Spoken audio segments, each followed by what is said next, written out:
भाभी ठीक अच्छे आपण द्वार में भोजन करी बस बसी कहले ये तो भात पखाल भात अच्छा ये कौन कंकुड़ा छेचा कंकुड़ा छेचा कौन हम ना मु आमिष खाइबी मु पखाल भात खाइदेबी किंतु आमिष मु केबे भागवत सिद्धि पाइबो भागवत सिद्धि पाइबो प्रभु टिके स्मरण करदेले ठीक अच्छी ने कालिया तो इच्छा तू जब चाहूछ आमिष भोजन कर बोले किंतु तोते आग अर्पण करी तापरे दे मु भोजन करी पखाल भात को कंकड़ा छेचा जगतर नाथ जगन्नाथ को आदि अर्पण करिदेला सेई शेषरे दास खाइले भोजन करी ये रे कौन होइछि ना जगन्नाथ को निकटरे बड़ देउल रे आमिष वासना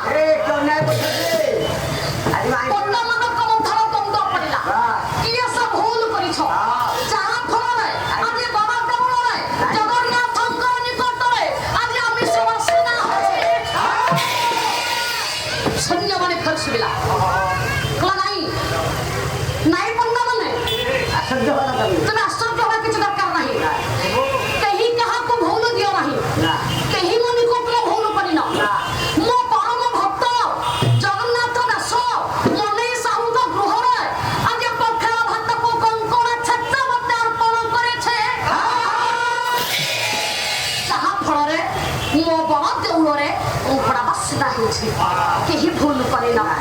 भजन करी सारिले दासन को देले मनी साहू को देले एबे दियो मो भागवत शुद्धि करिबा मनी साहू धरिले बही तो बहीटी को धरिछंती प्रथम लेखा अछि भागवत श्रीमंत लेखा होई नथला भागवत लेखा होइतला भार भाव गरु ज्ञान पर ब्रह्म पर तत्व भागवत किंतु सेई थाने कहिले नाई दसे श्रीमंत भागवत लेखा है श्रीमंत भागवत तापर कोन बोलले ना पृष्ठ को खोलिले पृष्ठ को टिके खोली देले पहले खोली देई छंती पहले वाह अति बढ़िया होछि अति बढ़िया होछि से थारे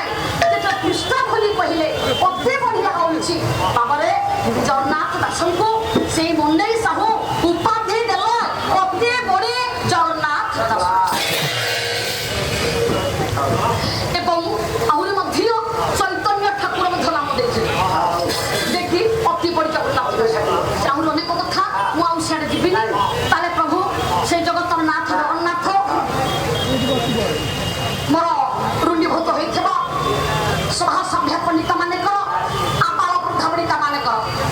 मातृस्तनीय भगिनीस्तनीय स्नेहमयी ममतामयी वात्सल्यमयी करुणामयी मोर श्रीमंती मास माने कर साहित्य प्रेमी कलाप्रेमी संस्कृत प्रेमी भागवत प्रेमी मोर बंधु माने कर आगंतुक भविष्य पुनापुनी भाई भणी माने कर रसी पड़ोशी बंधु माने कर एवं ए अनुष्ठान आमर अनुष्ठान को बढ़ीथिबा आमर बुढ़ी मां कर एवं तांको पिला माने कर से प्रभु नारायण मंगल दान करंतु बोलंदे कला जे उद्धव मन रखिथि मु मल्ले मते को पाई बोला मु मल्ले मल्ले तो पाइला कोनडा कोन करिवो भगवान कहले कोन करिवो बोला मु को मारि दियो मु जो राक्षसटी मु जो असुरटी को ये हृदय मध्य साइतिक रखिछ बोले सेही गोटा को मारि दियो काम क्रोध लोभ मोह मद मात्सर्य ये सड़रे पुकु जेउ दिन त्याग करि देबो जेउ दिन दूरीभूत करि देबो बोले सेही दिन मते तू पाई दिबो रे अरे से मु शब्दटा कटिबो केमिति राइट हबो ना हां कटिबो तारा जगत गुरु ठाकुर अभिनव परमहंस कहि कोन कहिले बोले मु शब्दटा बापा केमिति कटिबो बोले माता रे चारे प्रियंका को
ପ୍ରଭୁ ମୁଁ ଘର ଦ୍ୱାର ଛାଡ଼ିକି 5 ଦିନ ହେଲା ଆସିଲି। ଧାନଟି ବଛେଇ ଦେଇଛି କନ୍ଦି ହେଇନି ଯାଇକି କନ୍ଦି କରିଦେବୁ ତୁ। ପ୍ରଭୁ କଣ ମୋ ଦୁଃଖ କଥା କହିବି। ନଦୀରେ ସବୁ ମାଛ ହେଇକି ସବୁ ଲୋକ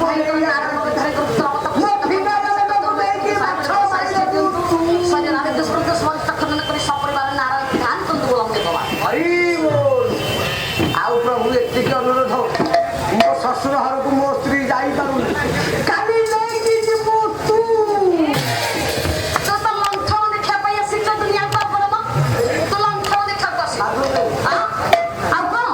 ସିଏ କଣ ତ ଭଲ ପରା ସବୁବେଳେ ତାର ହଁ ସବୁ ତାରି ସେ କରିଦେଲା କଣଟା ସୁବିଧା ହେଇଗଲା ଠିକ କଥା ସବୁ ତ ତାର କରିଦେଲା କଣଟା ସବୁ ମୂଳର କାରଣ ହେଉଛି ସିଏ ତା ମାନେ ସେ ତୋତେ ଛାଡ଼ିଛେ ସଂସାରକୁ ତୋ ସଂସାର ତୁ କରିବୁ ନା ସିଏ ତୋ ସଂସାର ନିଜ କରିବୁ ନାମ କରିଛି ଚଳିବ ବସେ ତାହେଲେ ବାବୁରେ ଆପଣ ମାନଙ୍କର କବି ଲେଖିଲେ ଅତି ବଡ଼ି ଜଗନ୍ନାଥ ଦାସ ଟିକେ ଆଗେ ଆପଣ ଜଗନ୍ନାଥ ଦାସ କହିଲେ ଠିକ କଥା। ଅତି ବଡ଼ି ଜଗନ୍ନାଥ ଦାସ କାହିଁକି କହିଲେ ତା ଡେଫିନେସନ କଣ? ଅତି ବଡ଼ି କାହିଁକି କହିଲି ଭାଗବତରେ ଲେଖାଛି କଣ ଦେଖି ଜଗନ୍ନାଥ ତୁ ପଢିଲୁ ଅତି ବଡ଼ି ଜଗନ୍ନାଥ ଦାସ ଲେଖାଛି ନା ନାଇଁ ଆଜ୍ଞା ଲେଖାଛି ତୋ କହିବା କଥା କାହିଁକି ଲେଖା ଅଛି ତାର ତାତ୍ପର୍ଯ୍ୟ ତାକ ଏଇ କଥା ତ କଣ କହୁଛି ଜଗନ୍ନାଥ ଦାସ ଯେତେବେଳେ ଭାଗବତ ରଚନା କରିଲେ ସର୍ବପ୍ରଥମେ ନୃସିଂହ ମନ୍ଦିରରେ ବସି ଯାହା ଫଳରେ ଭାଗବତ ଲେଖିଥିଲେ ସଂସ୍କୃତରୁ ଓଡ଼ିଆ କିନ୍ତୁ ଭାଗବତ ଲେଖା ସମ୍ପୂର୍ଣ୍ଣ ହେଲା ଭାଗବତ ବହିଟାକୁ ନେଇ ଜଗନ୍ନାଥ ଦାସ ପଣ୍ଡା ପୁଅ ପାଖକୁ ଗଲେ କହିଲେ ପଣ୍ଡା ପୁଅ ଭାଗବତ ଲେଖା ଆଜି ମୋର ସମ୍ପୂର୍ଣ୍ଣ ହୋଇଛି ଏ ବହିଟାକୁ ନେଇ ଟିକେ ଜଗା ପାଖରେ ଆଗ ଟିକେ ପୂଜା କରିବ ତାପରେ ଯାଇ ସଂସାରରେ ବିଖ୍ୟାତ ହେବ ସଂସାରରେ ପାଠ କରିବ ଠିକ ଏହି ସମୟରେ ଆଜ୍ଞା ପଣ୍ଡା ପୁଅ ପୂଜା କରିବା ପାଇଁ ନେଇଛନ୍ତି ଶୂନ୍ୟବାଣୀ ଶୁଭିଲା କହିଲେ ଦାସ ତୁମର ଏ ଭାଗବତ ଶୁଦ୍ଧି ହୋଇନି ମାନେ ଏ ଭାଗବତର ଲୁଣ ପଡ଼ିବ ତୁମେ ଏ ଭାଗବତକୁ ଶୁଦ୍ଧି କର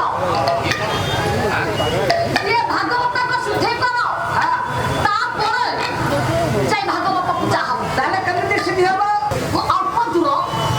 ଗୋଟେ ସୁନ୍ଦର ଗ୍ରାମଟେ ଅଛି ସେ ଗ୍ରାମଟିର ନାମ ହେଉଛି କାଣ୍ଡଗଦା ବ୍ୟକ୍ତିର ନାମ ସେ ବ୍ୟକ୍ତିର ନାମ ହେଉଛି ମନେଇ ସାହୁ ତାଙ୍କରି ନିକଟକୁ ଗଲେ ସିଏ ତୁମ ଭାଗବତକୁ ଶୁଦ୍ଧି କରିଦେବ ବୋଲେ ଠିକ ଅଛି ପ୍ରଭୁଙ୍କୁ ପ୍ରଣାମ କରି ଭାଗବତକୁ ଧରିଲେ ଚାଲିଲେ କ୍ଷୀରବର କହୁତୁକି ଶୁଣାଯାଇ ମନା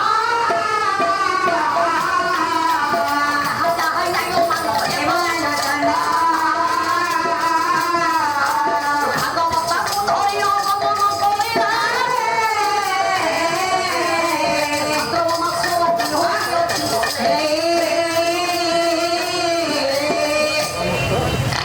ଭାଗବତକୁ ଧରିଲେ ଚାଲିଲେ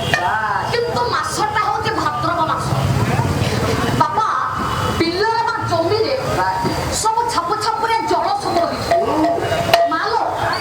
ଆପଣମାନେ ଦେଖିଥିବେ ସେ ଜମିରେ ବା ବିଲରେ ଯୋଉ ଛାପ ଛାପୁରେ ଜଳ ଥିବ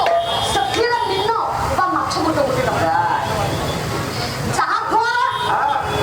ଗଙ୍ଗମାନେ ତାକୁ କଣ କରୁଥିବେ ମିନକୁ ଖାଉଥିବେ ସିଏ କହିଲେ ଇଏ ବୁଢ଼ା ବାଟ ଦେଇ ଗଲେ ବା ଜମି ବାଟ ଦେଇ ଗଲେ ଗୋଟେ କମ ବାଟ ପଡ଼ିବା ଭାଗବତକୁ ଧରିଛନ୍ତି ଦାସେ ଚାଲିଲେ ଯିବା ସମୟରେ ଜଣେ ବ୍ୟକ୍ତି ମାଛ ନାହିଁ ପାଇ ନାହିଁ କଙ୍କଡ଼ା ଗୁଡ଼ିଏ ବାନ୍ଧି କାନ୍ଧରେ ପକାଇଛି ନଜର ପଡ଼ିଛି ଦୂରରେ ଅଛି କିନ୍ତୁ ଯାଉଛନ୍ତି ଦାସେ ଏଣେ କଣ ହେଲା ନା ଗୋଟାଏ ବଗ ମିନଟିଏ ଗିଳି ନେଇଛି ଯଦି ଗିଳିଛି ସେ ମିନଟା ତଣ୍ଟିରେ ଲାଗି ଯାଇଛି ଯାହା ଫଳରେ ସେଟା ବାହାରକୁ ଆସୁନି ନା ଭିତର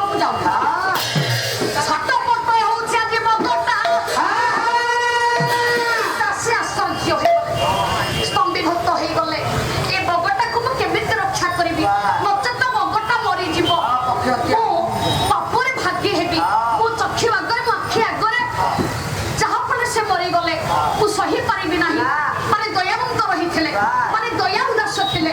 କଣ କଲେ କହିଲେ ହେ ପ୍ରଭୁ ଇଏ କଣ କରୁଛ ପ୍ରଭୁ ତୁମରି କଥା ଅନୁଯାୟୀ ଆଜି ମୁଁ ଯାଉଛି ମନେଇ ସାହୁଙ୍କର ଗୃହକୁ ହେଲେ ଯିବା ବାଟରେ ଏ ଅଶୁଭ କଥା ମତେ ଭଲ ଲାଗୁନାହିଁ ମୋର ସମ୍ମୁଖରେ ବଗଟେ ଛଟପଟ ହୋଇ ମରିଯିବ ମୁଁ ସହି ପାରିବିନି ପ୍ରଭୁ ମୁଁ ସହି ପାରିବିନି ହେଇ ଏହି ସମୟରେ ସୈନ୍ୟମାନେ ଶୁଭିଲା ଚିନ୍ତା କର ନା ତୁମେ ଯେଉଁ ଗ୍ରାମକୁ ଯାଉଛ ଯାହାଙ୍କର ନିକଟକୁ ଯାଉଛ ତାଙ୍କରି ନାମ ଧରି 3 ଥର ତଣ୍ଟିରେ ପରସ୍ପର୍ଶ କରିବେ କଣ୍ଠଦେଶରେ ହସ୍ତ ମାରିବେ 3 ଥର ଦେଖିବ ସେ ମିନ ବାହାରକୁ ଚାଲି ଆସିବ ଭିତରକୁ ଚାଲିବ କଣ୍ଟା ଲାଗିଛି ପ୍ରକୃତରେ ସେ ହିଁ କରିଲେ କଣ ନା କାଣ୍ଡ ଗୋଟା ମନେଇ ସାହୁ ତଣ୍ଟିରୁ କଣ୍ଟା ବାହାରି ଯାଉ ଗୋଟେ ହସ୍ତ ମାରିବେ କାଣ୍ଡ ଗୋଟା ମନେଇ ସାହୁ ଆପଣମାନେ ଏ କଥାଟାକୁ ମନେ ରଖିଥାନ୍ତୁ ନିଶ୍ଚିତ କାର୍ଯ୍ୟରେ ଲାଗେ ବଡ଼ ହେଉ ବା ଛୋଟ ହେଉ ପ୍ରତ୍ୟକ୍ଷ ପ୍ରମାଣ ଜଗନ୍ନାଥ ଦେଖି ଭଗବାନ ସ୍ୱୟଂ ଏ ଶୂନ୍ୟବାଣୀ ଦେଇଥିଲେ କେଟି ଦାସଙ୍କୁ ଯିଏ ବଡ଼ ବ୍ୟକ୍ତି ହୁଅନ୍ତୁ କି ଛୋଟ ପିଲା ହେଉ ଯଦି ପାଣି ପିଇବା ସମୟରେ ଖାଇବା ସମୟରେ କଣ୍ଟା ଲାଗିବା ସମୟରେ ଏସବୁ ଦୃଶ୍ୟ ଦେଖାଦେଲା ତାହେଲେ ଯେ କାନ୍ଦ ଗୋଟା ମନେଇ ସାହୁ ତଣ୍ଟିରୁ କଣ୍ଟା ବାହାରି ଯାଉ 3 ଥର କହିବେ 3 ଥର ପରସ୍ପର୍ଶ କରିବେ ଯାହା ଫଳରେ ସେ କଣ୍ଟାଟି ଭିତରକୁ ଯାଉ ନଚେତ ବାହାରକୁ ଆସୁ ସେଇଆ ହିଁ ଦାସ ପୁଅ କରିବେ ବଗଟି କଣ୍ଟାଟି କଣ ହେଲା ବାହାରକୁ ଚାଲି ଆସିଲା ବଗଟି ସେ ଉଡ଼ି ଚାଲିଗଲା ଏଣୁ କଣ ହୋଇଛି ନା ଭାଗବତକୁ ଧରିଲେ ଆଗକୁ ଚାଲିଲେ ଆଗକୁ ଚାଲି ଯାଇଛି କହିଲେ ଆଜ୍ଞା